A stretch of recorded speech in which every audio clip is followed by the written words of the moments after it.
Being very entitled and controlling, narcissists have no difficulty stepping all over your personal boundaries. So that's why I put together an extensive video class called This Is Me. It has 25 videos, written documents, guided questions. I'm going to teach you how to have healthy boundaries. There's a link below, and I hope you'll find it to be quite therapeutic.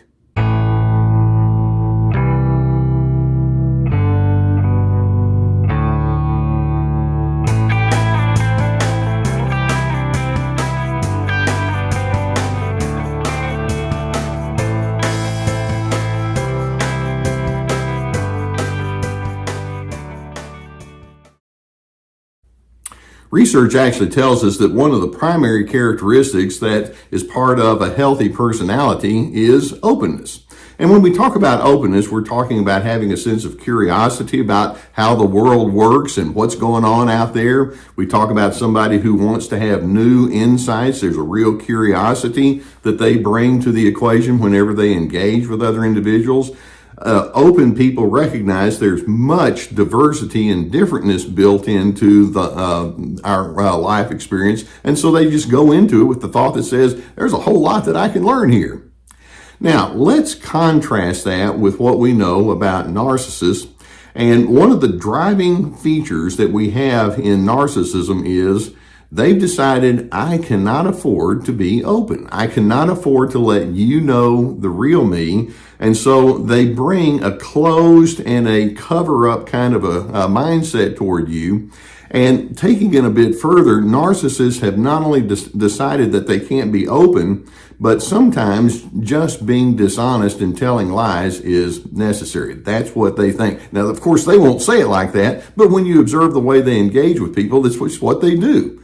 They feel like, well, I have to tell things that are going to make me look good. And if it's not exactly true, well, I'm going to do it anyway because I have to do it. I have to preserve my carefully crafted image. And I want you to just pause and take a thought on that. So here you are, this narcissistic person, and you think, well, the best way for me to have great relationships and to feel real rewarded in my life is to be a liar. Now, again, they won't say that, but that's the net result of how they engage. Their false self is in total control and they're ensnared by it. And then taking it one step further, and in doing so, they still think of themselves as the one that needs to tell you how to live life. They're the gold standard. Go figure. Now, I want us to think, what's going on here when narcissists set aside that openness and they decide lying, if that's what I have to do, is a necessity. I've just got to get into that. What's going on there? How does it come down to that? One of the first things we need to understand about narcissists, and again, it's so essential for you to know this because they'll gaslight the daylights out of you and make you confused about who you are, even as they bring this unhealthiness. But one of the first things we know about these individuals is they've decided that high control is essential for their personal success. Narcissists are drawn toward all sorts of themes of power and dominance. And in their way, it's kind of like, well, if I'm the one who calls the shots and I can belittle you, then when you try to get me to be honest about who I am, well, I've got the upper hand and we don't need to do that. And so their lying is part of their way of trying to maintain a sense of control over other individuals. Control is far more important to them than truth and honesty and self-revelation. Likewise, when we examine why narcissists can rationalize their need to lie, we can say that a certain pessimism has been built into their personalities. Way back when they were growing up, many of them had the thought that says, people out there just don't understand me. And there are plenty of folks out there that want to do me in. That's the pessimism. And so they conclude that people in general can be really bad. And in fact, they're out to bury me. There can actually be a certain paranoia that they bring. Or they can think to themselves, well, if I'm totally honest about my flaws and my imperfections, it's going to be curtains for me. It's not going to work out well. And maybe they had some people that were not very good about knowing how to sift that out with them, but that's the conclusion they've drawn, and they've carried it all the way through their adult years. Along with this pessimism, they've concluded authenticity is overrated. I don't want to be that kind of a person. It's not going to happen, not with me. And then they also begin thinking the world out there is antagonistic. You're antagonistic about me, and therefore I have to protect myself against you and all your sorry characteristics. And so pessimism is part of this reason for lying. Likewise, somehow, another reason they go into this lie as a necessity, somehow they've decided that they really are privileged. They consider themselves as being a unique, misunderstood person. And so they want to hold themselves up higher than other individuals. And so in their sense of specialness, and when I say specialness, entitledness, it's like, well, other people don't know how to match pitch with me because you see, I am a bit higher than everybody else. And so I can't just get in there and talk to you about who I am. You don't understand me. Therefore, I'm just going to dole out facts such as it is, as I think that you're able to handle it. And so their privileged status can feed into their rationalization for why it's necessary to lie. Then another reason that they go into this space is, you've heard me use the term psychological laziness. Lying is a form of laziness. It's a form of procrastination. It may be that they can, somewhere deep down in the recesses of their mind, think, maybe I need to do things differently and I need to be a little bit more straightforward. Nah, not today anyway. And there's a side of them that knows that dishonesty is not a pleasant kind of characteristic to have, but it's like, I don't want to have to deal with it. Again, I'm dealing with idiots, and so let's worry about that some other time. And so there's a psychological laziness they operate with.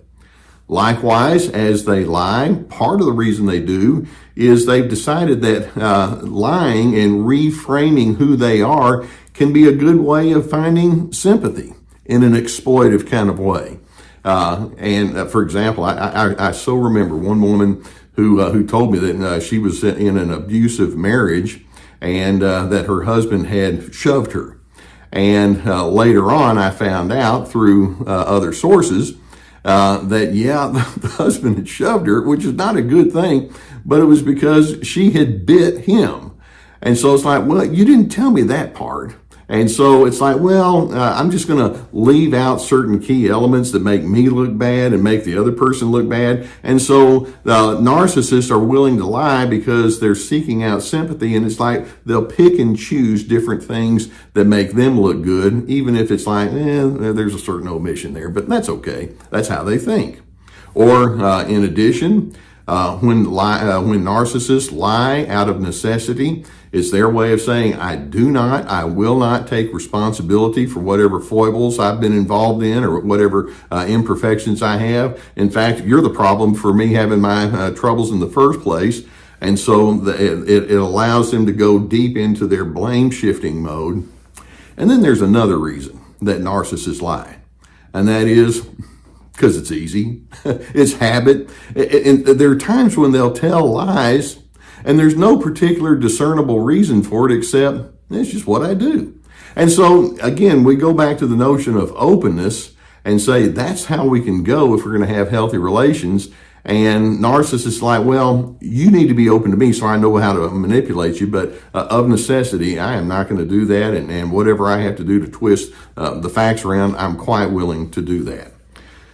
Now, again, I'm going to go back and say an extremely high percentage of the time that narcissists go into this high lying mode, it's their way of trying to gaslight you. They want you to be confused about what you observe, when in fact, the more you're onto their schemes and their rationale, I'm hoping you can stay off of that kind of a role that they're trying to put onto you. It's lying is part of them feeling like, well, I've been victimized and therefore I just have to change the rules enough to suit me and my needs. Whenever we notice that a narcissist lies out of necessity, at least based on their rationalization, we can pretty much surmise that it has its origins in their own childhood trauma. Somewhere along the way, they did indeed decide this is not a safe world and there is no way that I'm going to let you know who I am But instead of them coming to terms with their trauma, they've taken their hurt and they're displacing it onto you, or they're projecting their unfinished business onto yourself. And so their lying is their way of trying to find short-term pain relief, when in fact, what it does is it actually increases pain and misery. They don't reason well at all. So if you're in the presence of this narcissist who has decided openness doesn't work for me, lies is something I'm willing to go into, and sometimes it's overt lies, sometimes it's lies by omission, I'm hoping there can be times when they try to pull you in that you're willing to speak up and say, I know that that's something you want me to go along with, but here's what I stand for. And when they try to chip away at your truth or your honesty, remember who you're dealing with. This is not somebody who's coming at you with a sense of well-being toward you and toward the relationship. So speak up. And just let your truth be what it is. No apologies. Stand firm. And when they tell you you're an idiot, it's like, that's something you need to tell yourself. But I'm not, and I'm going to hold firm. I'll have my consequences, boundaries intact. See, let's keep in mind that a narcissist, necessary to them, lying, represents an odd way of them trying to gain influence and power and privilege. And as far as I'm concerned, that's a really shaky strategy. So I'm hoping that you can see that ultimately when narcissists go into this high lying mode, it really says they've quit. They've quit on themselves, and they're trying to make you responsible for their miseries. Let's not go into that space, and absolutely do not take whatever shame they're putting onto you for their unfinished business. Now, I hope that videos such as this can give you some good awareness of what you're dealing with. The more you understand this, the more you can go in your healthier direction, an alternative. If you've not already hit that subscribe button, I would encourage you to do so. Gus and I will keep more videos coming in your direction. Likewise, I know that many of you would have a desire or a need to speak with a therapist about some of these kinds of things that arise when you're dealing with relationships like this. I'm so pleased to be sponsored by the people at BetterHelp.com. I have now for years, and I've gotten plenty of good feedback relative to that. It's an online service. There's a link below that will take you to a whole team of licensed professional therapists. I would encourage you to go into that space if that's what you need to do. Likewise, I have my therapeutic courses, and this is like signing up for an online class. Multiple videos within each course, written materials, a whole lot of material there. It's a lot of work. You can do it at your own pace. We have Ready, Set, Connect about making good connection skills. This is me about establishing your boundaries. Free to be, finding yourself despite those controllers. We have my webinars, and they're quite popular right now. And then also my podcast, the Surviving Narcissism Podcast, where you get your podcast. We have our website with many articles and my books and plenty of resources. Okay, openness is a healthy characteristic. The narcissist says, you be open, and then I'm just going to play games with the truth. And the more you see it, the more I'm hoping you can stay out of the crazy making they try to bring in your direction. Because I'm hoping that you can be someone that says, well, I stand for the characteristics of dignity, respect, and civility. That's what we do here on Team Healthy. And in doing so, it positions you to find a form of peace that they're simply not able to find.